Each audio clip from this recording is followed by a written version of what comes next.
দেখুন, ভিসা হচ্ছে একটা দেশের সম্পূর্ণ সভরেন রাইটস। তারা যদি না দেয়, আপনি কিছুই করতে পারবেন না। তাদেরকে আপনি বলতে পারবেন না, কেন দিচ্ছেন না? এই প্রশ্ন আপনি উত্থাপন করতে পারবেন না। আমরাও বন্ধ করে দিতে পারি। সে নিয়েও তারা, আমরা যেমন আগরতলাতে বন্ধ করে দিয়েছিলাম সাময়িকভাবে। আবার আমরা খানিকটা চালু করেছি এখন। এখন পিপল সেন্ট্রিক কথাটা আসলে তো একেকজন একেকভাবে নিতে পারেন। কিন্তু যেটা স্পষ্ট করা হয়েছে, জনাব মোদি এটা খুব স্পষ্টভাবে বলেছেন যে বাংলাদেশের সাথে সম্পর্ক দেশের সাথে, মানুষের সাথে, এটা কোনো দলের সাথে নয়। এটা উনি স্পষ্ট করেছেন। এটা আমি এটাকে একটা পজিটিভ ইন্ডিকেশন হিসেবেই দেখতে চাই। ভিসার ব্যাপারটা তাদের ব্যাপার। আমরা চাইবো যে তারা রিজার্ভ করুক, কিন্তু না হলে যেটা বিষয় হবে সেটা হলো যে কোনো প্রকৃতিতে তো কোনো ভ্যাকুয়াম থাকে না।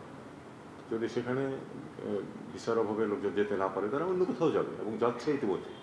আমরা সেটাও মানে সহায়তা করব যে সমস্যা যাতে না হয়। কারণ আমাদের লোকজনের যে কারণে ভারতে যেত, সেই কারণগুলি যদি অন্য কোনো দেশের সমাধান করা যায়, আমরা সেটাও চেষ্টা করব। আর যদি আমরা চাইবো যে ভারত ইউজ করুক, কিন্তু এটা তাদের নিজেদের ব্যাপার। তারা যদি চায় ইউজ করবে, তাহলে তাদেরও স্বার্থ উদ্ধার হবে, আমাদেরও স্বার্থ উদ্ধার হবে। কারণ আমরা জানি যে আসলে বিশেষ করে কলকাতার অর্থনীতিতেও ক্ষতিগ্রস্ত হচ্ছে, হসপিটালগুলিও ক্ষতিগ্রস্ত হচ্ছে ভিসা না দেওয়ার কারণে।